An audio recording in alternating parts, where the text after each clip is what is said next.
प्राचीन भारत। गौतम बुद्ध राजगीर के पास बिहार में ठहरे हुए थे। सैकड़ों भिक्षु उनके मार्गदर्शन में साधना, ध्यान और तप कर रहे थे। उन्हीं शिष्यों में एक युवक था, नंदक। दिमाग तेज था, बुद्धिमान था, लेकिन संघर्ष से डरता था। ध्यान में बैठते बैठते ऊँघ जाता, चलन ध्यान में थक जाता। कभी कह देता, भंते आज शरीर दुख रहा है, कल करूँगा। उसे लगता जीवन आराम से चलता रहे यही काफ़ी है, पर उसे यह नहीं समझता कि संघर्ष ही आत्मा को तेज करता है, संघर्ष ही मन को निर्मल करता है और संघर्ष ही मनुष्य को महान बनाता है। नंदन की आलसी प्रवृत्ति बहुत खतरनाक होती जा रही थी। हर सुबह जब बिच्छू 4 बजे उठकर ध्यान में बैठते, नंदक अक्सर सबसे अंत में उठता। कभी वह कहता, भंते नींद पूरी ना हो तो साधना कैसी। कभी कहता, ध्यान में मन नहीं लगता, बाद में करूँगा। कभी थकान का बहाना, कभी सिरदर्द का, कभी मौसम का। अन्य भिक्षु चुपचाप साधना करते, लेकिन नंदक आराम को ध्यान समझ बैठता था। बुद्ध किसी को डांटते नहीं थे। उन्होंने शिष्यों के चेहरे पढ़ने की कला में महारत हासिल कर ली थी। वे देख रहे थे, जहां बाकी शिष्य साधना से तेजस्वी हो रहे थे, नंदक दिन प्रतिदिन कमजोर पड़ रहा था। उसके चेहरे पर चमक नहीं थी, मन में शांति नहीं थी और शरीर भी ढीला हो गया था। एक शाम बुद्ध ने पूछा, नंदक क्या तुमने आज ध्यान किया? नंदक बोला, भंते आज मौसम अच्छा था और शरीर आराम मांग रहा था, कल निश्चित रूप से करूँगा। बुद्ध मुस्कुराए, जब आज आलस हद में है, कल उससे अधिक होगा। जो आज नहीं कर सकता वह कभी नहीं कर सकता। नंदक चुप हो गया, पर मन में सोचने लगा, कितना कठोर बात कहते हैं। क्या जीवन में आराम बुरा है? क्या मैं अपने शरीर को आराम देना चाहता हूँ तो क्या गलत करता हूँ? क्या मैं अपने मन की सुनता हूँ तो क्या मैं गलत करता हूँ? पता नहीं। इंसान को अपने मन के हिसाब से ही तो चलना चाहिए, जैसा मन बोले वही तो करना चाहिए। ऐसे करके वो बुदबुदाता रहा। एक रात खूब बारिश हुई। बिहार के बाहर की पगडंडी की मिट्टी बह गई। भिक्षुओं को सुबह नगर से भिक्षा लेने जाना था। कुछ ने कहा, मार्ग कठिन है, चलना कठिन होगा। लेकिन बुद्ध ने कहा, कठिन रास्ते मनुष्य को मजबूत बनाते हैं। सब भिक्षु भीगते हुए गए। नंदक ने बहाना बनाया, भंते मैं बीमार पड़ जाऊंगा, मेरा वैसे भी स्वास्थ्य कुछ आज ठीक नहीं है, मुझे लगता है कि मुझे नहीं जाना चाहिए, मैं यहीं रहकर विश्राम कर लेता हूँ। बुद्ध ने अनुमति दे दी। अगली सुबह भिक्षु प्रसन्न होकर लौटे। सभी को भोजन मिला, श्रद्धालु मिले, मन प्रसन्न हुआ। लेकिन नंदक वही खाली पेट अकेला उबरते हुए बैठा था। उसे लगा आराम से उसे सुख नहीं दुख दिया। आराम ने मुझे दुख पहुंचाया है, यह सोच रहा था। उसी शाम जंगल में एक दृश्य हुआ जिसने नंदक का जीवन बदल दिया। वेदना से चीखती हवा के बीच नंदक ने एक छोटे पेड़ पर एक कोकून देखा, जिसमें से एक तितली बाहर निकलने के लिए संघर्ष कर रही थी। घंटों तक तितली अपने पंखों से खोल को पकड़ने की कोशिश करती रही, कभी हिलाती, कभी गिराती, कभी थक जाती। नंदक को दया आई। उसने सोचा, इसका संघर्ष कितना कष्टदायी है, मैं इसे मुक्त कर देता हूँ। उसने एक छोटा सा छेद किया और तितली आराम से बाहर निकल आई। लेकिन कुछ ही देर में वह जमीन पर गिर गई। उसके पंख कमजोर थे, वह उड़ नहीं पाई। वह उड़ना चाहती थी पर बार बार वहीं गिर रही थी, दर्द से तड़प भी रही थी और अंत में मर गई। उस रात बुद्ध स्वयं नंदक के पास आए और बोले, नंदक क्या समझे? नंदक बोला, भंते शायद मैंने उसका भला नहीं किया। बुद्ध ने कहा, संघर्ष प्रकृति का नियम है। संघर्ष के बिना तितली के पंख मजबूत नहीं होते। तुम्हारी दया ने उसे जीवन नहीं मृत्यु दी। फिर बुद्ध ने गहरी बाड़ी में कहा, आराम विनाश देता है, संघर्ष विकास देता है। यह सुनकर नंदक का मन हिल गया। अगले दिन सुबह बुद्ध ने भिक्षुओं को एक कहानी सुनाई। एक पत्थर पहाड़ की चोटी पर पड़ा था। वह सोचता था, मुझे धूप तपा रही है, वर्षा भिगाती है, काश कोई मुझे नीचे ले जाए। एक दिन वही हुआ। पत्थर ढलान पर गिरा, लुढ़कता गया, चोट खाता गया और अंत में धार में जाकर रुक गया, टूटा फूटा बिखरा हुआ। तभी पहाड़ के नीचे एक और पत्थर था जिसे मूर्तिकार ने उठाया। उस पर छेनी चलाई, हथौड़ा चलाया। पत्थर दर्द से चिल्लाया, मुझे छोड़ दो, मुझे क्यों तोड़ते हो? लेकिन महीनों की चोट के बाद वही पत्थर मंदिर में बुद्धा की प्रतिमा बन गया। सब उसके आगे झुकने लगे। बुद्ध ने कहा, जो दर्द से भागा वही गिरी पड़ी ढेर बन गया, जो दर्द सहा वह भगवान बन गया।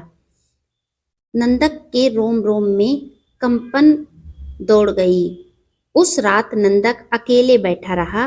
पहली बार उसने खुद से सवाल पूछा, क्या मेरा जीवन भी सिर्फ आराम से गुजरेगा? क्या मैं भी बिना अर्थ के जीकर मिट जाऊंगा? अगली सुबह जब बिच्छू उठे, नंदक सबसे पहले जाग चुका था। ठंड की हवा थी, घुटनों तक पानी था, लेकिन वह नदी में गया, स्नान किया और ध्यान में बैठा। पहली बार उसके मुख पर एक स्थिरता थी। धीरे धीरे उसे दर्द, भूख, ठंड, असुविधा का डर कम होने लगा। जहां पहले 1 घंटा बैठना मुश्किल था, अब वह 3 से 4 घंटे ध्यान में बैठने लगा। लेकिन संघर्ष आसान नहीं था। जब भी वह ध्यान करता, उसका मन कहता, आराम कर, थोड़ा सो ले। ये कठिनाई क्यों? नंदक बोलता, हे मन, तूने मुझे बहुत साल बर्बाद कराए, अब तू मेरे आदेश से चलेगा। एक दिन वह थककर बुद्ध के चरणों में गिर पड़ा। भंते, मैं कोशिश कर रहा हूं पर मन युद्ध करता है। बुद्ध ने कहा, मन युद्ध करेगा, उससे जीतना होता है। दुश्मन बाहर नहीं, दिमाग के भीतर है। फिर बुद्ध ने एक वचन कहा जिसे सुनकर नंदक की आंखों में आंसू भर आए। जब मन हार मान ले तब शरीर को संघर्ष करना चाहिए। जब शरीर हार मान ले तब आत्मा को संघर्ष करना चाहिए। और जब आत्मा भी हारने लगे तब याद रखना, मैं तुम्हारे साथ हूं। दिन बीतते गए।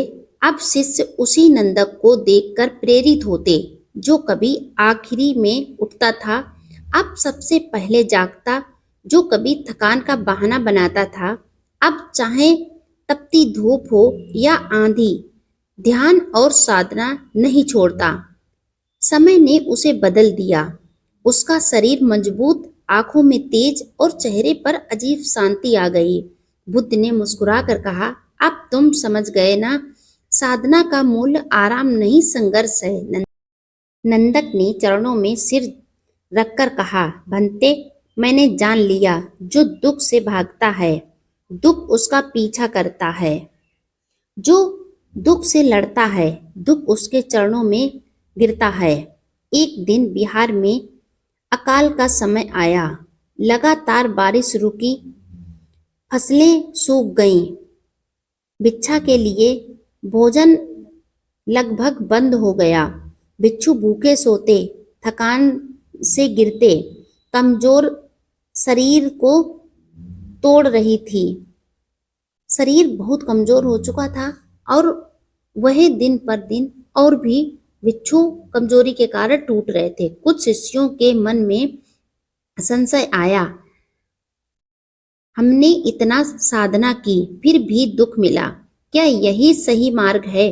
बुद्ध चुप रहे, लेकिन नंदक खड़ा हुआ और कहा, बिच्छुओं, सफलता आराम से नहीं, तप से मिलती है। भोजन न मिले तो आत्मा का भोजन मन में है। दुख से मत घबराओ। दुख हमारे भीतर की गंदगी निकालने आई तपस्या है। उसके शब्दों ने सभी में साहस भर दिया। शिष्य डटे रहे। कुछ दिनों बाद बारिश हुई, भोजन मिला और सब स्वस्थ हो गए। बुद्ध ने सबको देखकर कहा, जब बुरे समय में मन डगमगा जाए वही असली साधना है। कुछ महीनों बाद ध्यान की एक गहरी अवस्था में नंदक को निवारण का स्पर्श हुआ। आंखें बंद थीं, शरीर स्थिर था, श्वास धीमी और मन शांत। वह समझ चुका था, दुख सुख राग भय सब मन के खेल हैं। आराम शरीर चाहता है, पर आत्मा संघर्ष से खिलती है। कौशल अभ्यास से आता है और शांति कठोर तप से। बुद्ध उसके पास आए और बोले, नंदक, अब तुम सिर्फ शिष्य नहीं, दूसरों के गुरु बनने योग्य हो। जब नंदक ने उपदेश देना शुरू किया, लोग पूछते, बनते, आप पहले इतने आलसी थे, अब इतना तेज, इतना शांत कैसे? नंदक मुस्कुरा कर कहता, मैंने समझ लिया, आराम जीवन को आसान नहीं बनाता, बल्कि मनुष्य को कमजोर बना देता है। संघर्ष जीवन को कठिन नहीं बनाता, बल्कि मनुष्य को महान बना देता है। फिर वह अपनी सबसे बड़ी सीख सुनाता, जो आज आराम चुनता है, कल पछतावे की आग में जलता है। जो आज संघर्ष चुनता है, कल विजय के प्रकाश में जीता है। और उसकी प्रसिद्ध उक्ति इतिहास में दर्ज हो गई, अंधकार और प्रकाश के बीच सिर्फ एक कदम का अंतर है। आराम अंधकार ले जाता है, संघर्ष प्रकाश तक। बिच्छू उसके चरण छूकर कहते, भंते, आपने हमें जीवन का सार दे दिया। आराम से क्या होता है? शुरुआत में आसान, अंत में दुख। मन को कमजोर बनाता है, इंसान को वही रोक देता है। और संघर्ष शुरुआत में कठिन, अंत में सफलता देता है।